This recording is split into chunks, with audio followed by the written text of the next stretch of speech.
কোরবানির পশু এটা যারা বানাবে সে সমস্ত কসাইদেরকে উপযুক্ত মজুরি আমরা দিব, তাতে কোনো কার্পণ্য করব না।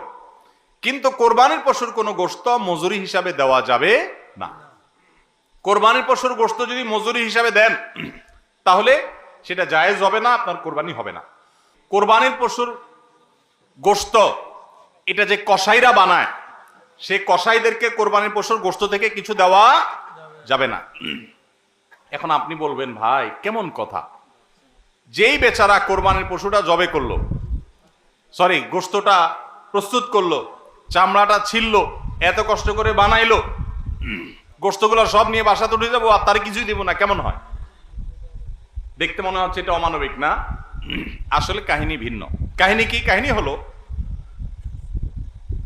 কোরবানির পশু আমরা যখন জবাই করলাম, বিসমিল্লাহ আল্লাহু আকবার, আল্লাহুম্মা মিনকা ওয়ালাক, এটা যখন জবাই করলাম আল্লাহর নামে, তখন এই পশু আল্লাহর নামে জবে হয়ে গেছে। এটা মূলত যেটা বললাম গরিব দুঃখীকে দেওয়ার কথা, কারণ আমরা যখন যাকাত দেই, সাদেকা দেই, তখন কি ওটা নিজে খাইতে পারি? আর তাহলে কোরবানির গোশত তো খাইতে পারার কথা না, কিন্তু আমরা খাইতে পারতেছি কেন? আল্লাহ তাআলা এই একটা আর্থিক ইবাদত আল্লাহ কবুল করেছেন। আমরা যখন সহিহ নিয়তে যদি করে থাকি আল্লাহ কবুল করে, এরপর বলেন ঠিক আছে তোমাকে দিলাম, তুমি খাও আমার তরফ থেকে, আল্লাহর তরফ থেকে আবার আমি খাই। তো এই কোরবানির গোশত এটা বিক্রি করা জায়েজ আছে না জায়েজ নাই? না জায়েজ। কেন জায়েজ নাই? কারণ এটা তো ওই যে আল্লাহ আমাকে হাদিয়া দিয়েছেন গ্রহণ করার জন্য, আল্লাহর নামে দিয়ে দিয়েছি, এটা আমি বিক্রি করার সুযোগ নাই। এখন কসাইকে যদি আমি গোশত দেই পারিশ্রমিক হিসাবে, তাহলে এটা একরকম বিক্রি করার মতো হয়। কিভাবে? তিনি কষ্ট করেছেন, তাকে তার বিনিময় দিলাম, তাহলে বিক্রি করার মতোই হলো। আমি গোশতটা তাকে একটা বিনিময় নিয়ে দিলাম, গোশত দিয়ে টাকা নিলাম, বিক্রি করা এটা, এখানে গোশত দিয়ে শ্রম দিলাম, একই জিনিস। এই জন্য এটা জায়েজ নাই।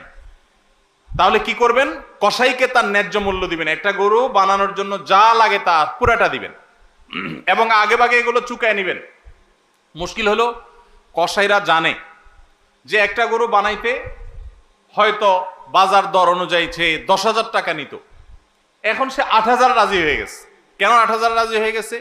কারণ সে জানে তার সাথে আরো যে 3জন 4জন থাকবে, সবাইরে আপনি কমপক্ষে এই 4 জনকে যদি 2 কেজি করে বা 3 কেজি করে গোশত দেন, তাহলে 3-4 12 কেজি হবে। তো 12 কেজি গোশতের বাজারের দাম কত?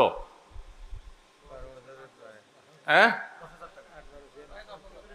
তাহলে চিন্তা করবে সে যে আমার তো এই দিক দিয়ে 2,000 টাকা ছাড় দিলাম আর পাইলাম তার চাইতে আরো অনেক বেশি। এই জন্য কসাই কম টাকা রাজি হয়ে যাবে।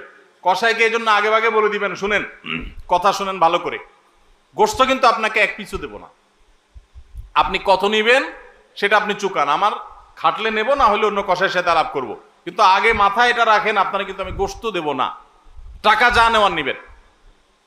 নবী করিম সাল্লাল্লাহু আলাইহি সাল্লাম আলী রাদিয়াল্লাহু আনহুকে এটা বলে দিয়েছেন, কোরবানি করার সময় বলে দিয়েছেন, দেখো কসাইকে কিন্তু কোরবানির গোশত দিবা না।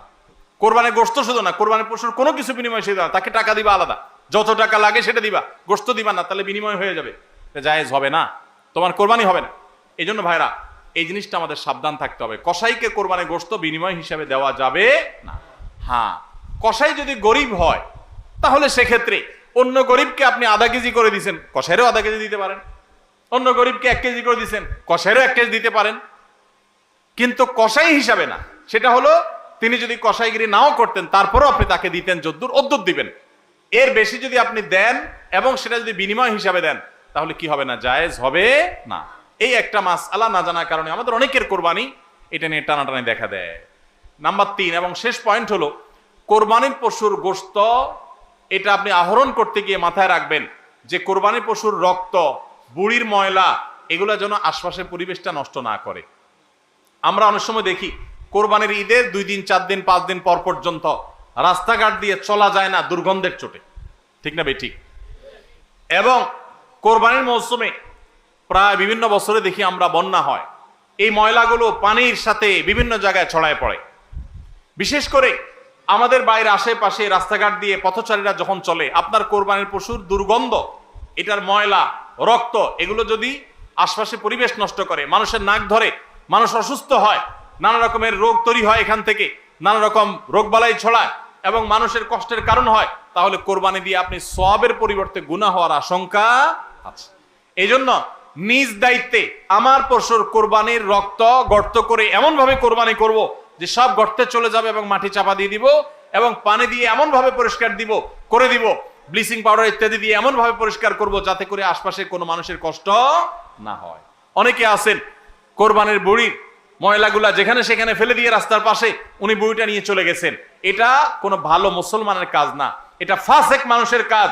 নবী করিম সাল্লাল্লাহু আলাইহি সাল্লাম ঈমানের শাখা বলতে গিয়ে বলেছেন ইমাতাতুল আযা আনিত তারিক, ঈমানের একটা শাখা হলো রাস্তায় এমন কিছু যদি কেউ কষ্ট ফেলে রাখে যেটাতে আরেকজনের কষ্ট হয়, সেটা আপনি আরেকজন ফেললে আপনি সরাই দিবেন, এটা হলো ঈমানের দাবি। আর আপনি নিজে যদি ফালান সেই জিনিসটা, যে জিনিসটা মানুষের কষ্ট হয়, তাহলে এটা তো কুফরির অঙ্গ হবে।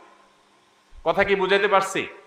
আমরা অনেকে কোরবানি করি কিন্তু এই জিনিসগুলো খেয়াল করি না যে আমার কোরবানিটাকে অনর্থক করে দিতে পারে, অর্থহীন করে দিতে পারে, সওয়াবের পরিবর্তে গুনাহ হতে পারে।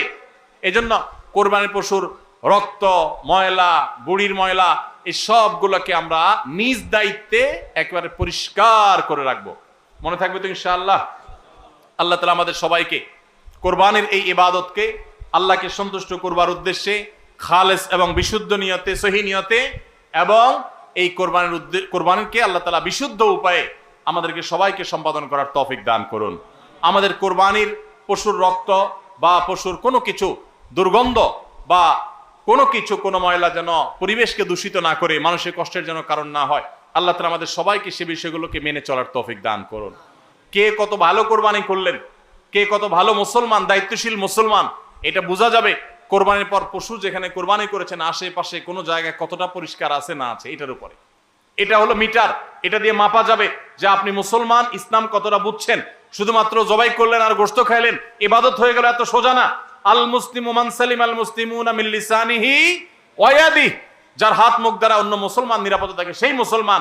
আপনার জবাই করা পশুর রক্ত, এটার গন্ধ কয়দিন পরে ছড়াচ্ছে, শুকায় রক্ত গন্ধ বাইর হয়েছে, ময়লা আছে সেগুলো গন্ধ বাইর হয়েছে, তা অন্য মানুষের কষ্ট হচ্ছে, আপনি মুসলমান হতে পারলেন না, আপনার এটা ইবাদত হলো না। এই জন্য এই একটা বিষয় মনে হতে পারে ছোট্ট বিষয়, এই ছোট্ট বিষয়টাই কিন্তু আমাদের ইবাদতকে নষ্ট করে দিতে পারে। আমরা সবাই খেয়াল করবো তো ইনশাআল্লাহ?